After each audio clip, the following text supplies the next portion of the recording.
So, Chad Saylor absolutely slaying it like always. I feel like he's had all these things rehearsed. Now, very interesting because this is really the first time, and perhaps he's been saying this for a little bit, he used the word equitable. And in the earlier part of the interview, he also used that word again. He said, Bitcoin will be the most equitable currency, the most equitable system. If you haven't been under a bridge, you have probably seen this on Twitter already. But remember how it works here on Simply Bitcoin. We're always going to give you a slightly different angle.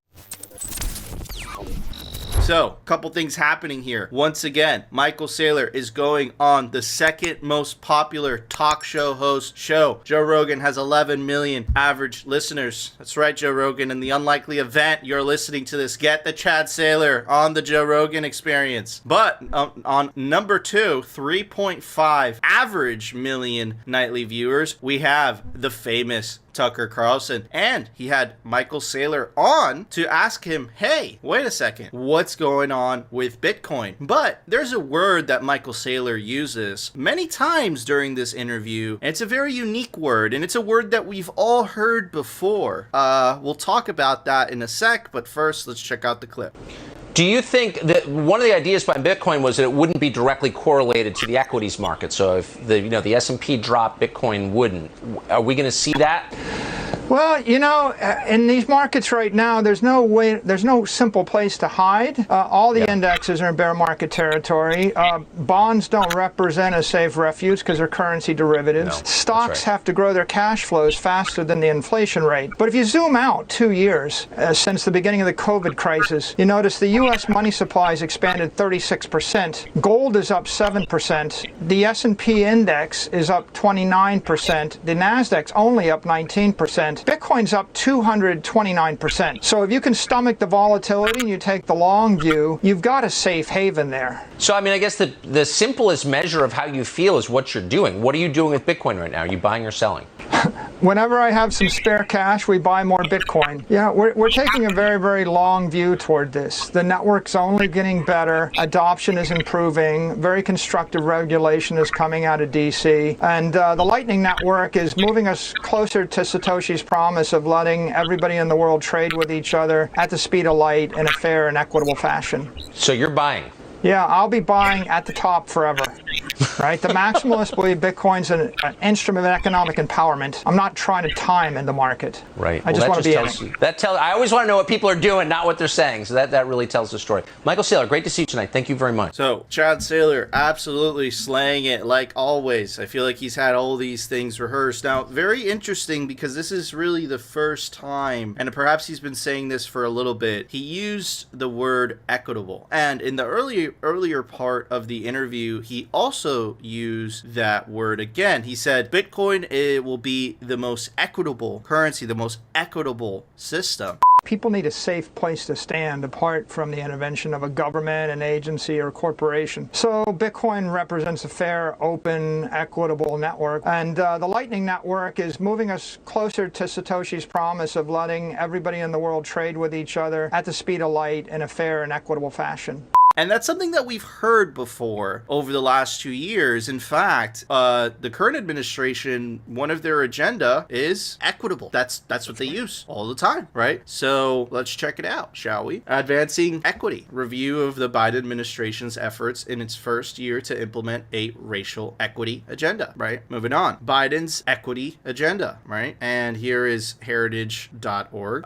President Biden preaches unity, but practices division. Put the politics aside. Witness his executive order on advancing racial equity and support for underserved communities through the federal government, right? A lot of equity. It's very interesting that Saylor is using those words, equity, equitable, especially when describing Bitcoin. Now, it's interesting because the Biden administration wants to focus, and I think all governments want to focus on how they are the solution for this lack of equity, right? They have the solution to this. hardest. Well, here's the thing, right? They're also responsible for the record amount of money printing, and who loses and who wins during the money printing? Well, it's those in the minority community, right? The poorer you are, the more inflation hurts you, right? This is an article from the Washington Post. Survival mode, inflation falls hardest on low-income Americans. Higher costs for the basics, rents, groceries, paper towels, leave families to make hard choices. Now, who gets wealthier during the money printing? And this economicshelp.org has this little nice graph. Debitors on fixed repayment plans, governments with high public sector debt, owners of lands and physical assets. So it's another way of saying the wealthy that have the means to serve, to invest in stocks, the wealthy that have the means to invest in housing and land, right? They're all that stuff goes up. It benefits from asset inflation. But the government obviously benefits, right? Their debt gets cheaper.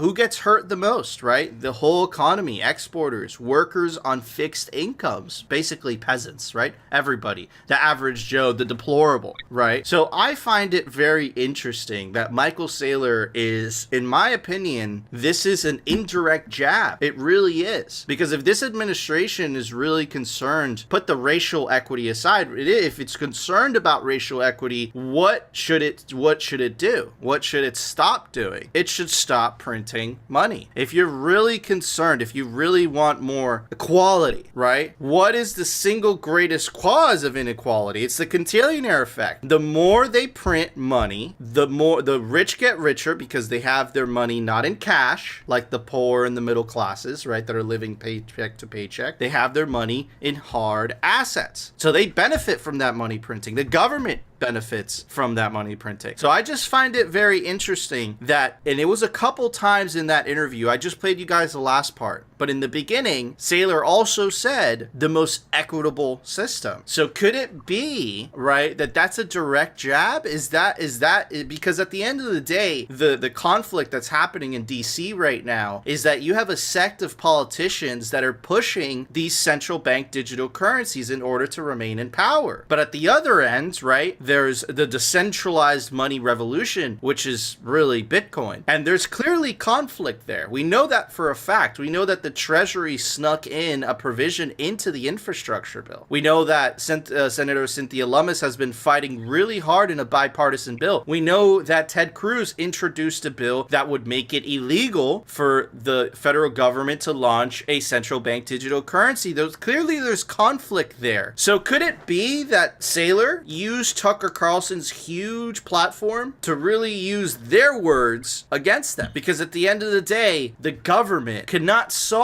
this equity issue unless they consciously stop printing money, which they can't. They're freaking addicted to it. Every single year, the federal government spends more money than it takes in taxes. And listen to this, they take more and more taxes in every single year. So it's not that the government has a money problem. The government has a spending problem. And as long as they have that spending problem, they're making all of us peasants, all the little guys that don't have this massive fortune to invest in all this real estate, all these stocks, they're consciously making us poorer. So I don't know, maybe I read a little bit too into it, but I think it's an interesting use of vocabulary, especially after the last couple of years. Am I seeing things, Phil? No, man, that was really eye-opening, very smart. Okay, I just want to point out Michael Saylor, right?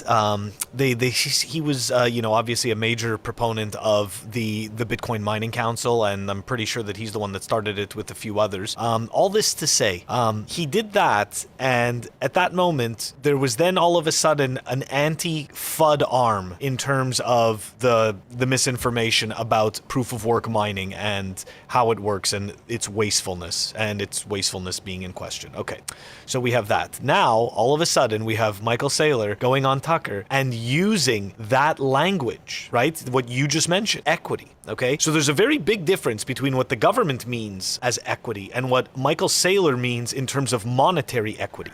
Okay, like these are two completely different things, because the government, as you indicated, the government is talking about equity for you. Okay, so what they determine is that equity. Okay, that's what's really happening there. So again, it's the rules for thee and not for me, and we're going to tell you how you're going to live and how we see this being quote unquote equitable. But at the end of the day, Bitcoin, as we've said in the past and will continue to repeat, is the truest equitable money. Anyone can opt into this system. Anyone can opt out. Anybody. It doesn't matter. That is true monetary equality. Every single person as well gets the benefits and disbenefits of the network, right? That's how it works. This is just simply how it is. You end up having those things from the network equally. It doesn't really make a difference. And that's a beautiful thing about Bitcoin. And this is something that we don't see, because in the current monetary system, when bad things end up happening, who do they only affect? Let's be honest, right? The middle class and the lower class. Look at what just happened with the virus that shall not be named. Anybody who had any kind of equity in companies that were producing food or anything like that, anybody who had the means to production ended up cleaning up in this case. Or like a company like Amazon, and I'm not blaming them for that in any way, shape, or form, but what I'm saying is that the system is skewed as such, whereas their stake will gain more reward and they will gain greater benefits than yours. And that's the frickin' problem with the system. So again, going back to this original statement, there is no equity in the system that the government is currently talking about right now. There is only the us and them. Correct. Yep, spot on.